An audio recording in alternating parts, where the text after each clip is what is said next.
कहानी की शुरुआत में हम फ्रैंक नाम के एक आदमी को देखते हैं जो इस वक्त अपने घर के बाहर खड़ा सिगरेट पी रहा था। तभी उसे कुछ अजीब सी चीज दिखाई दी। आसमान में एक बेहद खूबसूरत नजारा था जिसे आमतौर पर नॉर्दर्न लाइट्स कहते हैं। ऐसी रोशनी आसमान में आमतौर पर नॉर्थ पोल के आसपास दिखाई देती है, लेकिन उस रात पता नहीं कैसे ये नजारा न्यूयॉर्क शहर से दिख रहा था। लेकिन फ्रैंक ने इस चीज पर कुछ खास ध्यान नहीं दिया। उसके पास एक बड़ा सा रेडियो है जिसका इस्तेमाल वो ऐसे ही अनजान लोगों से बातचीत करने के लिए करता है। पर उस रात जब उसने रेडियो को ऑन किया तो उसकी बात अपने खुद के बेटे से हुई, जिसने बताया कि अब वो 36 साल का हो चुका है। यानी न जाने कैसे पर उसके रेडियो ने आज से 30 साल बाद फ्यूचर का सिग्नल पकड़ लिया था। उसके बेटे ने कहा कि पापा खुद को बचाओ, आज आप मरने वाले हो। ये सुनते ही फ्रैंक सुन्न पड़ गया। लेकिन ये सब हुआ कैसे, ये समझने के लिए हमें फ्रैंक को थोड़ा जानना पड़ेगा। वो एक फायर फाइटर है जिसकी बहादुरी के किस्से पूरे शहर में मशहूर हैं। अभी 2 घंटे पहले ही पेट्रोल से भरे एक टैंकर का एक्सीडेंट हो गया था। पूरे पेट्रोल के साथ वो टैंकर एक गटर के ऊपर जाकर उलट गया। नीचे इस वक्त 2 इलेक्ट्रीशियन काम कर रहे थे। पेट्रोल नीचे टपकने लगा और बस एक छोटी सी चिंगारी से सब कुछ उड़ सकता है। तभी फायर फाइटर्स की एक टीम वहां पहुंची। उनके साथ ही फ्रैंक भी वहां आया। फ्रैंक ने अपनी जान जोखिम में डालकर दोनों इलेक्ट्रिशियंस को बचा लिया धमाका होने से सिर्फ कुछ देर पहले। फ्रैंक की बहादुरी के किस्से सुनकर कई औरतें उस पर फिदा थी। लेकिन फ्रैंक इस दुनिया में सिर्फ 2 लोगों से प्यार करता है, अपनी पत्नी जूलिया और बेटे जॉन से। जूलिया हॉस्पिटल में नर्स है जो अपने पेशेंट्स का ध्यान बिल्कुल वैसे ही रखती है मानो वो उसके परिवार का हिस्सा हो। तभी कहानी वापस वहीं पहुंची जहां से शुरुआत हुई थी। जिस रात आसमान रोशनी से भरा हुआ था और जॉन ने रेडियो चलाया, उसके ठीक 30 साल बाद आसमान में दोबारा से बिल्कुल वैसी ही रोशनी छा गई। अब जॉन का बेटा 36 साल का एक पुलिस डिटेक्टिव बन चुका है। वो मुजरिमों को पकड़ने में तो एक्सपर्ट था, लेकिन अपनी जिंदगी में थोड़ा उलझा हुआ था। उसकी गर्लफ्रेंड भी उसे छोड़कर चली गई क्योंकि वो अभी तक अपने बीते दुखों से बाहर ही नहीं आ पाया। दरअसल 30 साल पहले उसी रात को उसके पिता की मौत हो गई थी। जॉन तब सिर्फ 6 साल का था। फ्रैंक शहर के एक गोदाम में लगी आग को बुझाने गया था, लेकिन वापस सिर्फ उसका जला हुआ शरीर आया। उस दिन जॉन ने अपने पिता के साथ साथ सब कुछ खो दिया। 36 साल बाद आज तक उसे इस चीज का गम था। उसके घर में आज भी उसके पिता की यादें भरी हुई थी। पुरानी तस्वीरें, बेसबॉल ट्रॉफीज और वही टेबल जहां पर फ्रैंक बैठा रेडियो चलाता था। जब जॉन अपनी माँ जूलिया से मिलकर घर वापस आया तो देखा कि उसका बचपन का दोस्त गॉर्डो अपने बेटे के साथ वहां आया था। खेलते खेलते गॉर्डो के बेटे को फ्रैंक का पुराना रेडियो मिल गया। उसे देखकर जॉन के दिल में पुरानी यादें ताजा हो गई। कुछ देर बाद गॉर्डो और उसका बेटा चले गए। रेडियो अभी भी चालू था और जॉन टीवी देखने लगा। तभी उसे रेडियो से किसी की आवाज सुनाई दी, CQ15 कम इन। कोई सुन रहा है? जॉन माइक के पास गया और कहने लगा, हेलो, मैं न्यूयॉर्क शहर से बोल रहा हूँ। मेरा नाम जॉन है। आप कौन है? दूसरी तरफ से आवाज आई कि मुझे तो लगा था इस रेडियो से चाइना या जापान तक बात हो सकती है, लेकिन तू तो मेरे ही शहर से निकला। वैसे जॉन, अगर तू न्यूयॉर्क से है तो बेसबॉल मैच है कल बहुत तगड़ा, वो तो देखेगा ना? कौन सी टीम को सपोर्ट कर रहा है? ये सुनकर जॉन हैरान रह गया, क्योंकि जिस मैच की ये आदमी बात कर रहा है वो आज से 30 साल पहले हुआ था। उसने कहा कि तुम मजाक कर रहे हो क्या? मैं अब 30 साल पुराना मैच क्यों देखूंगा? कुछ पलों के लिए रेडियो बिल्कुल शांत हो गया। फिर जॉन ने कुछ अजीब सा सुना। वो आदमी अपने बेटे को कह रहा था, लिटिल चीफ। ये सुनते ही जॉन का दिल रुक गया। ये वही नाम है जिससे उसके पिता उसे बचपन में पुकारा करते थे। जॉन ने पूछा, वैसे तुम्हारा नाम क्या है? दूसरी तरफ से जवाब आया, फ्रैंक सुलिवन। ये सुनते ही जॉन का चेहरा सफेद पड़ गया। उसे लगा कि ये जरूर गॉर्डो का कोई मजाक है। उसने कहा कि गॉर्डो, ये बहुत ही बेकार जोक है, कल तुझे देख लूंगा मैं। लेकिन आवाज ने कहा, गॉर्डो मतलब मेरे पड़ोसी का लड़का? तुम्हें क्या मेरी आवाज बच्चे जैसी लग रही है? मैं सच में फ्रैंक सुलिवन बोल रहा हूँ, और तू मेरे पड़ोसी को भी जानता है, तो तू बता तू कौन है? लेकिन जॉन ने कहा कि बकवास बंद करो। फ्रैंक सुलिवन मेरे पिता का नाम है। वो 30 साल पहले मर चुके हैं। मैं उनका बेटा जॉन सुलिवन बोल रहा हूँ, उनके घर से, क्वींस, न्यूयॉर्क से। ये सुनकर दूसरी तरफ वाला आदमी बिल्कुल चुप हो गया। उसका चेहरा सामने आया और ये देखकर जॉन के होश उड़ गए। वो सच में फ्रैंक था, उसके पिता जो 30 साल पहले मर चुके हैं। ये सब जो हो रहा था किसी करिश्मे से कम नहीं। उस दिन दोनों, फ्रैंक और जॉन ने एक ही समय में आसमान में वो चमक देखी थी। उसका रेडियो मानो जादू से 30 साल पहले कनेक्ट हो गया था। फ्रैंक और जॉन दोनों को ही ये यकीन करना बहुत मुश्किल लगा। घबराहट में फ्रैंक ने गलती से अपनी सिगरेट टेबल पर गिरा दी। सिगरेट एक जलने वाली चीज पर गिर गई और लकड़ी में आग लग गई, लेकिन फ्रैंक ने ये देखा और तुरंत आग बुझा दी। इसी दौरान 30 साल बाद जॉन उसी टेबल पर बैठा था, उसी रेडियो के साथ। अचानक उसके टेबल पर वही जलने का निशान उभर आया। ये देखकर जॉन हैरान रह गया। अब उसे समझ में आया कि वो सच में अपने पिता से बात कर रहा है। उसने कहा कि आपने टेबल जला दी ना, मैं देख सकता हूँ। ये सुनते ही फ्रैंक के पैरों तले जमीन खिसक गई। उसे लगा जैसे कोई उसके पास ही खड़ा उसका मजाक उड़ा रहा हो। वो रेडियो में चिल्लाया, सुनो तुम कौन हो, मेरे परिवार से दूर रहो वरना हड्डियां तोड़ दूंगा, समझे। इस पर जॉन ने कहा कि उसके लिए आपको जिंदा भी रहना पड़ेगा पापा, आप मरने वाले हो। जॉन ने बताया कि कल सुबह एक गोदाम में आग लगने वाली है, आप उसे बुझाने जाओगे और वहां मर जाओगे। फ्रैंक ने कहा कि क्या बकवास कर रहे हो तुम, लेकिन जॉन ने अपने पिता की बात को काटते हुए कहा कि मेरी बात ध्यान से सुनिए, जब आग बुझाने जाओगे तो खिड़की वाले एग्जिट से मत निकलना, दूसरे वाले एग्जिट से निकलना, समझे, दूसरी तरफ से। फ्रैंक ने रेडियो बंद कर दिया। उसे अभी भी लग रहा था कि कोई बकवास कर रहा है उसके साथ।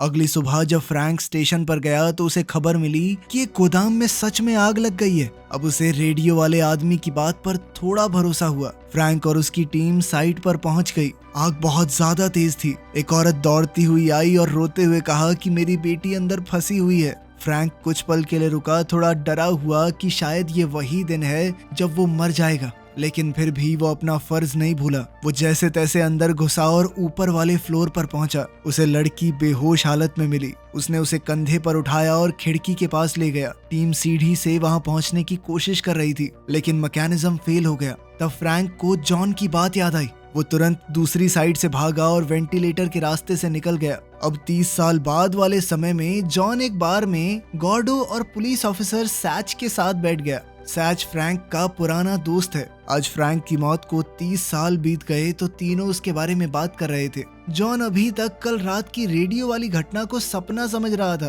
तभी अचानक उसके दिमाग में नई यादें बनने लगी, ऐसी यादें जिनके बारे में उसे कभी पता ही नहीं था। अपने पिता के साथ बिताए ऐसे पल जो उसने कभी जिए ही नहीं। अचानक ऐसी यादें उसके दिमाग में आने लगी मानो वो अपने पिता के साथ स्कूल जा रहा हो, साथ में खेल रहा हो, मानो फ्रैंक कभी मरा ही नहीं। अचानक जॉन के हाथ से ग्लास गिर गया। वो बोला कि मेरे पिता आग में नहीं मरे थे 30 साल पहले। ये सुनकर गॉर्डो और सैच हैरान हो गए। गॉर्डो ने कहा कि हाँ, हम जानते हैं, तुम्हारे पिता कैंसर से मरे थे 10 साल पहले। जॉन हैरान हो गया और फिर मुस्कुराया। उसे समझ में आया कि उसने सच में अपने पिता से बात की थी और फ्रैंक ने उसकी बात मान ली, इसीलिए वो आग से बच गया। अब उसके जहन में एक नई याद उभर आई। फ्रैंक एक चेन स्मोकर था। एक सिगरेट बुझती नहीं थी कि तभी दूसरी जला लेता। उसकी इसी आदत ने उसे आगे चलकर कैंसर दिया। बीते समय में फ्रैंक जलती हुई बिल्डिंग से लड़की को बचाकर निकला। उसे पता चला कि उसी कमरे में एक बड़ा धमाका हुआ है जहां वो पहले खड़ा था। अगर वो वहां होता तो आज मारा जाता।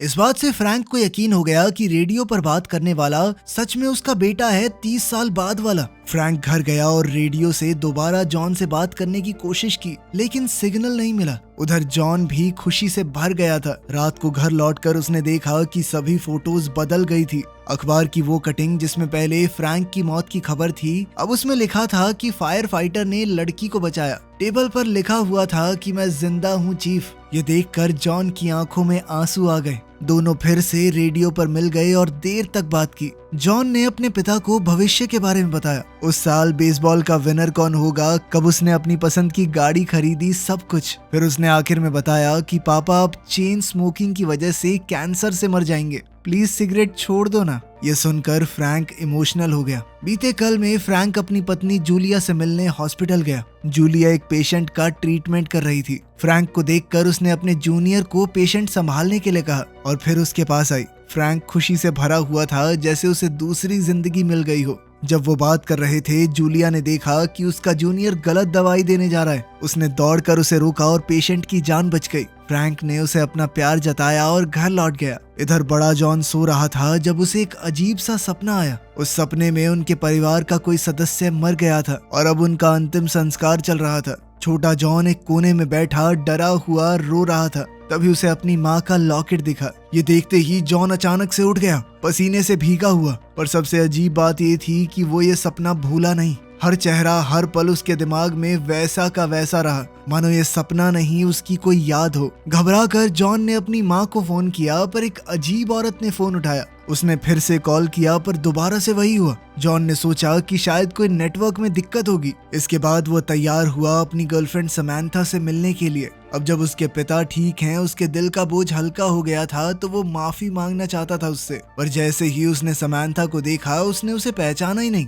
मानो वो कभी मिले ही ना हो। ये देखकर जॉन सुन्न पड़ गया। फिर उसने सोचा कि समैंथा शायद सिर्फ गुस्से में ऐसा कर रही है। इसके बाद वो अपने काम पर पुलिस स्टेशन वापस चला गया, लेकिन वहाँ भी उसे चीजें बड़ी अजीब लगी। जॉन का चीफ सैच, जो कि पहले उसे दोस्त जैसा समझता था, उसका रवैया अचानक बदल गया। अब वो जॉन के साथ बुरा बर्ताव करने लगा। सैच ने जॉन को एक केस फाइल थमा दी। वो दोनों ही कुछ दिनों से एक केस पर काम कर रहे थे। कुछ दिन पहले उन्हें कंस्ट्रक्शन साइट पर दबी हुई लाश मिली। उसकी सिर्फ हड्डियां ही बची थी। सैच ने बताया कि ये लाश मैरी फिनले नाम की एक नर्स की है, जो नाइटिंगेल नाम के एक सीरियल किलर का पहला शिकार थी। ये एक ऐसा सीरियल किलर था जो आज से 30 साल पहले चुन चुन कर सिर्फ नर्सेज को मारता था, और जिसकी अभी तक पुलिस पहचान नहीं कर पाई। सैच ने बड़ी हैरानी से कहा कि कितने अफसोस की बात है, 30 साल पहले 10 लोग मारे गए थे और आज तक पुलिस उसे पकड़ नहीं पाई। जॉन ये बात सुनकर थोड़ा चौंक गया। उसके मुताबिक नाइटिंगेल नाम के उस सीरियल किलर ने 30 साल पहले सिर्फ 3 नर्सेज को मारा था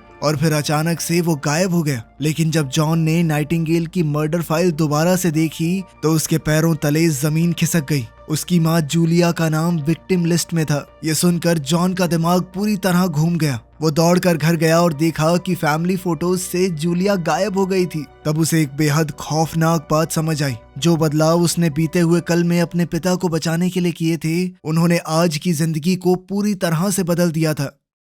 जॉन ने तुरंत रेडियो की मदद से बीते हुए कल में दोबारा अपने पिता से बात की और बताया कि कैसे उसके समय में बहुत बड़े बड़े बदलाव आ रहे हैं। उसने बताया कि सीरियल किलर नाइटिंगेल मेरी माँ यानी आपकी बीवी को मार देगा। ये सुनकर फ्रैंक पूरी तरह चौंक गया। उसने जॉन से कहा, क्या बोल रहे हो, कब होगा ये सब, जल्दी बताओ। जॉन ने बताया कि 22 अक्टूबर की रात को, आपके समय से लगभग 1 हफ्ता बाद। उसने अपने पिता से पूछा कि कल आपने हॉस्पिटल में कोई ऐसी चीज तो नहीं की जो कि शायद वैसे ना होती। फ्रैंक ने थोड़ा सोचा और कहा कि कल मौत से बचने के बाद मैं खुश होकर तुम्हारी माँ से मिलने हॉस्पिटल गया था। ये सुनते ही जॉन समझ गया कि हॉस्पिटल में कुछ खास हुआ होगा, जिसकी वजह से फ्यूचर में उसकी माँ की मौत हो गई। इस पर फ्रैंक ने कहा कि जॉन, फिक्र मत करो, अगर तुम्हें पक्का पता है कि नाइटिंगेल ही जूलिया को मारेगा, वो भी 22 अक्टूबर की रात को, तो मैं किसी भी हाल में ये होने नहीं दूंगा। नाइटिंगेल तो दूर, उसकी परछाई भी मेरी बीवी तक पहुंच नहीं पाएगी। इस पर जॉन ने कहा कि पापा, इससे माँ तो बच जाएगी,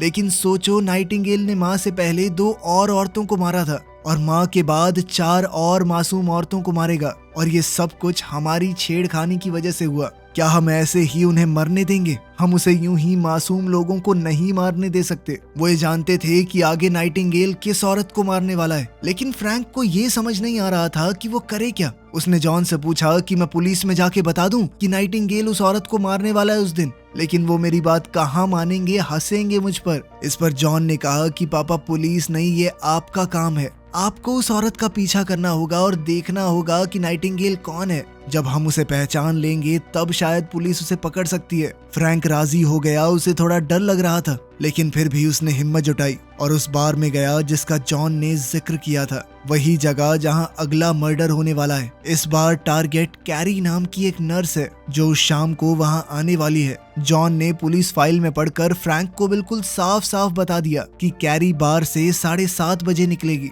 और 8 बजे उसकी लाश बार के पीछे मिलेगी। मतलब हमला 7:30 से 8 के बीच में होगा। जॉन ने फ्रैंक को सख्ती से कहा कि जैसे ही कैरी बार से निकलेगी, उसके पीछे चलने वाले किसी भी शख्स पर नजर रखो और फिर तुरंत पुलिस को बुला लेना। फ्रैंक पहले से बार में बैठा था जब कैरी अपनी दोस्तों के साथ वहां आई। वो औरतें उसे देखकर पहचान गई। वो वही बहादुर फायर फाइटर है जिसने हाल ही में उस लड़की को बचाया था। वो तीनों इम्प्रेस हुई और घंटों तक उससे बातचीत करने लगी। इस बीच फ्रैंक को पता ही नहीं चला कि किलर नाइटिंगेल खामोशी से बार में बैठा उसे ही देख रहा था। नाइटिंगेल दरअसल वही आदमी था जो हॉस्पिटल में जूलिया का पेशेंट था। अब सब कुछ साफ हो गया। अगर जॉन ने टाइम पर दखल ना दी होती तो फ्रैंक आग में मर गया होता और चीजें बिल्कुल वैसे ही हुई होती जैसी होनी चाहिए थी। जूलिया का ध्यान अचानक से न्यूज पर चला जाता और वो सब कुछ छोड़कर अपने पति के पास भागती और उसका जूनियर गलत दवाई देकर नाइटिंगेल को उस दिन मार देता। उसका किस्सा यहीं खत्म हो जाता।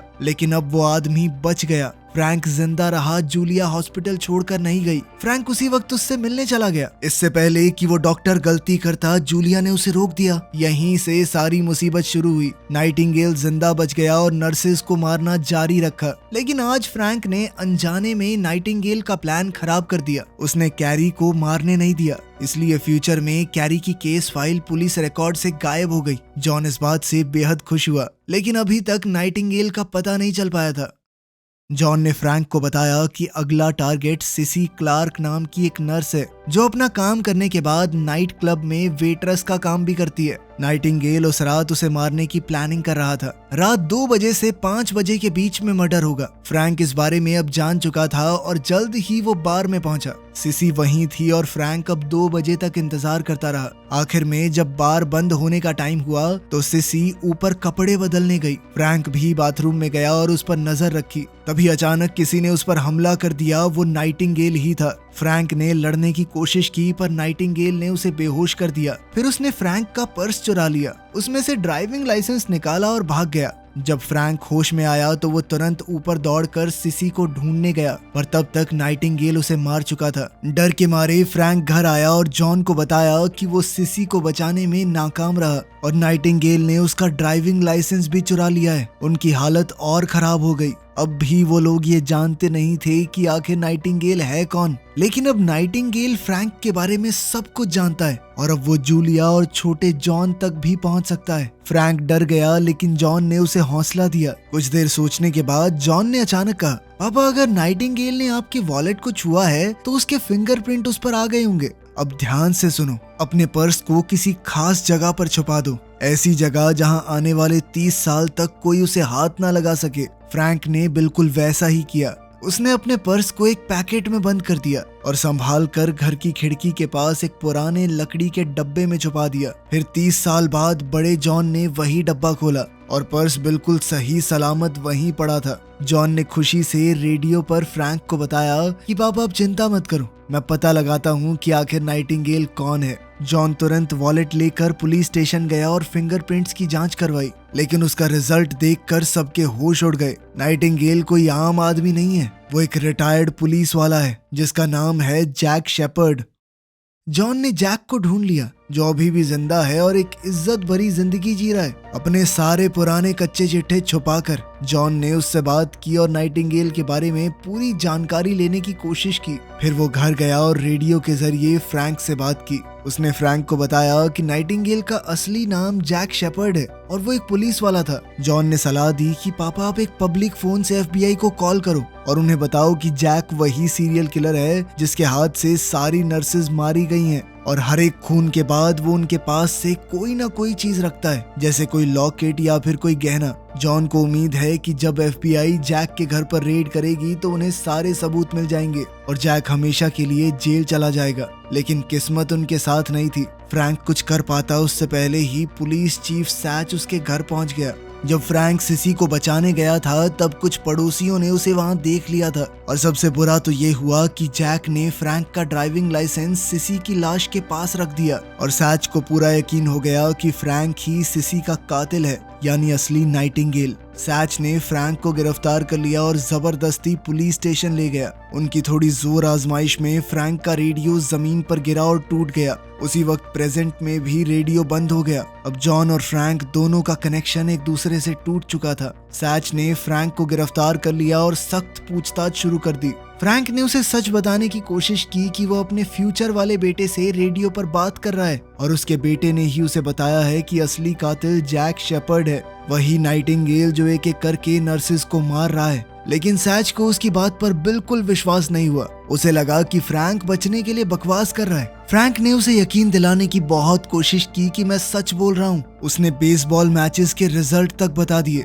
जो जॉन ने उसे फ्यूचर से बताए थे, लेकिन सैच ने उससे चिढ़कर सुनना ही बंद कर दिया। तभी जूलिया पुलिस स्टेशन पहुंच गई फ्रैंक से मिलने, पर सैच ने उसे मिलने नहीं दिया बल्कि एक कैफे ले गया और बोला कि उसका पति एक सीरियल किलर है। उसी दौरान फ्रैंक जेल में बंद है और तभी शेपर्ड वहां पहुंच गया। वो भी पुलिस वाला था तो अपनी पावर का इस्तेमाल करके जैक कस्टडी एरिया में बिना रुके पहुंच गया और सीधा फ्रैंक पर बंदूक तान दी। वो उसे वहीं उसी वक्त मारने वाला था, लेकिन तभी एक दूसरा ऑफिसर रूम में आ गया। जैक ने अपने इरादे छुपा लिए और बिल्कुल सीधा आदमी बन गया। वो उस ऑफिसर से बातचीत करते हुए उसके साथ ही बाहर निकल गया। फ्रैंक घबरा गया, उसे पता है कि जैक वापस आएगा। तभी उसकी नजर एक इलेक्ट्रिक वायर पर पड़ी। उसने उस वायर को अपनी जेल के लोहे के दरवाजे से जोड़ दिया और जैक का इंतजार करने लगा। कैफे में सैच जूलिया से बात कर रहा था कि तुम्हारा पति कातिल है। जूलिया ये सुनकर पूरी तरह टूट गई, पर तभी सैच का ध्यान टीवी पर चल रहे बेसबॉल मैच पर गया